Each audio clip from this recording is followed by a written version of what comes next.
When I left you last, we had returned to Oakhurst to rest and regroup, spending a comfortable night at the Old Boar Tavern.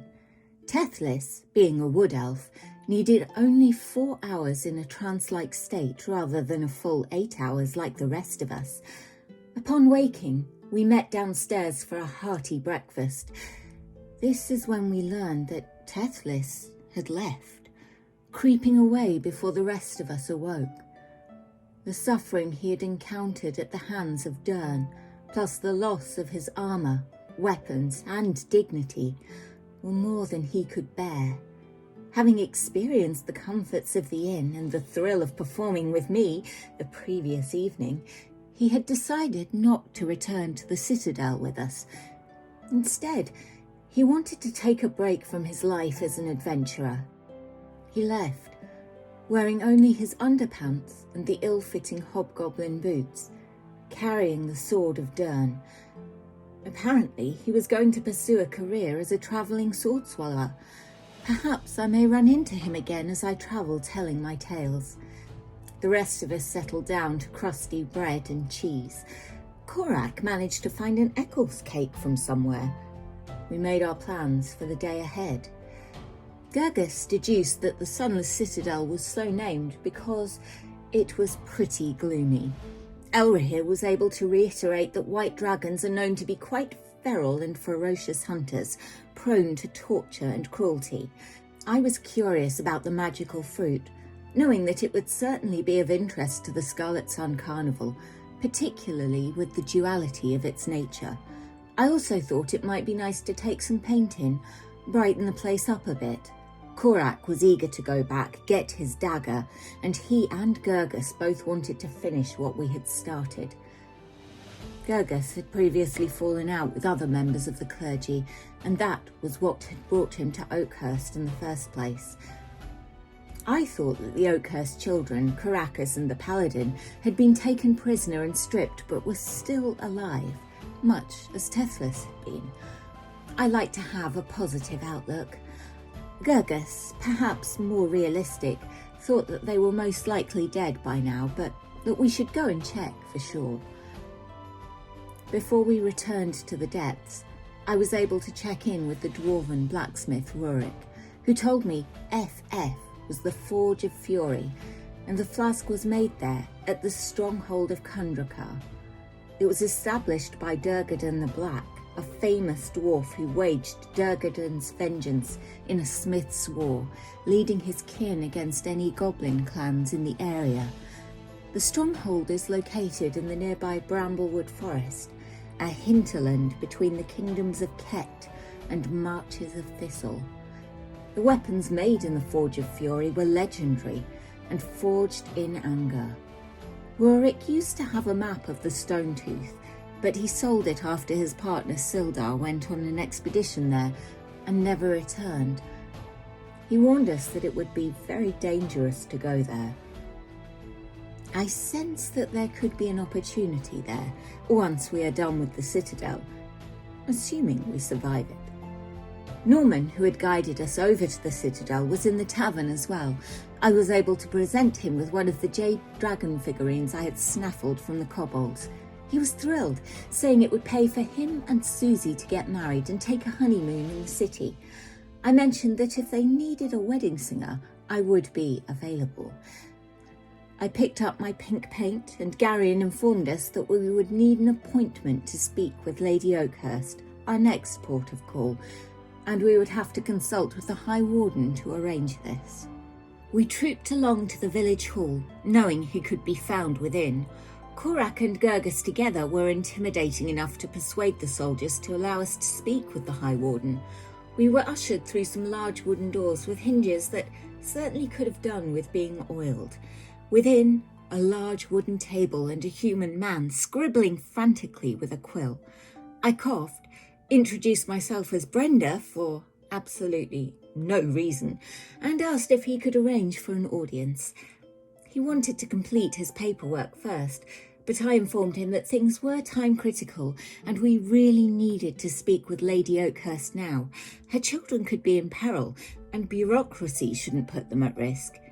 He sent a man to arrange things and asked for more information about our adventures. I suggested that since there were such fine soldiers about, some of them might like to spar with Korac. He looked quite nervous at the suggestion, but gave an accommodating smile and suggested he could perhaps join in with training at a future point.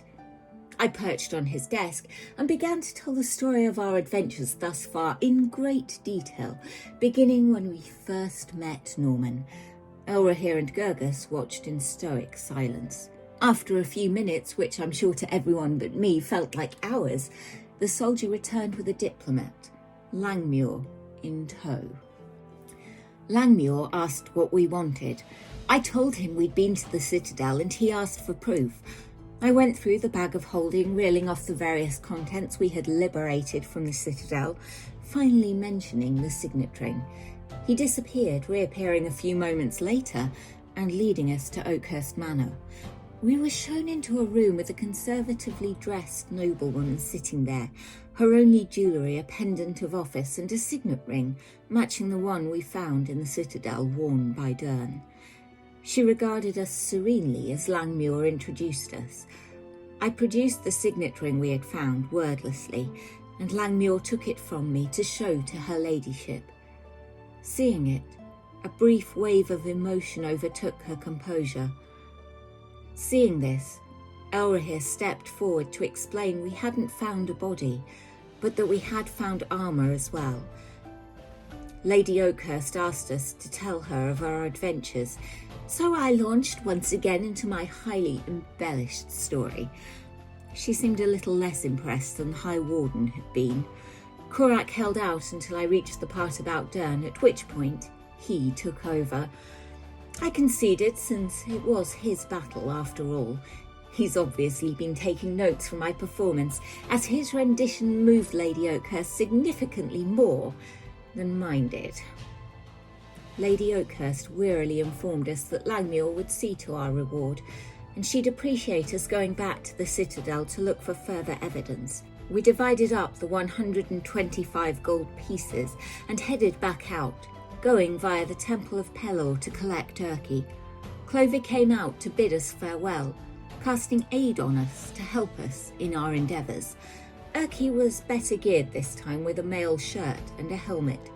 Seeing this, I asked Urki if he happened to have a spare short sword lying about, and he did indeed have one that he offered on loan to Elrohir. And so, off we set, back to the Citadel. Korac lowered each of us down on the knotted rope, Gergus going first, followed by Elrohir. Gergus made it down safely, but Elrohir took 6 points of damage as he lost his grip, slipping down the rope and colliding with rocks and rubble in a graceless descent. He was bruised and battered, but managed to resist going into system shock. Seeing this, I let Urki go next, and then I followed, doing tricks and flips, inspiring Elrohir with my dynamic acrobatics. Finally, Korac made the descent, climbing down hand over hand in a wondrous display of athleticism, making it easily.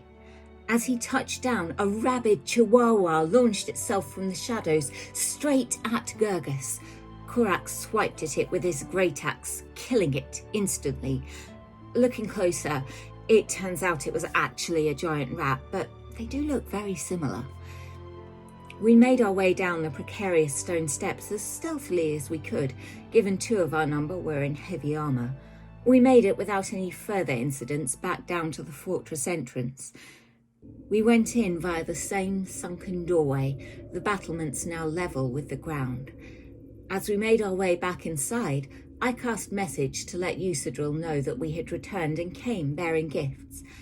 Gergus and Urki cast light on their weapons as we headed within, avoiding the traps which had previously blocked our way. When we reached the Kobold Hall, Korac told me to make words. So I informed Usadril that we brought gifts, with guidance from Urki as I set down the pot of pink paint, and inquired as to whether or not we still needed to capture Calcrix for them. Usadril opened the paint, dipped in a finger, and gave it a taste. She pulled a face and commented that it wasn't very nice.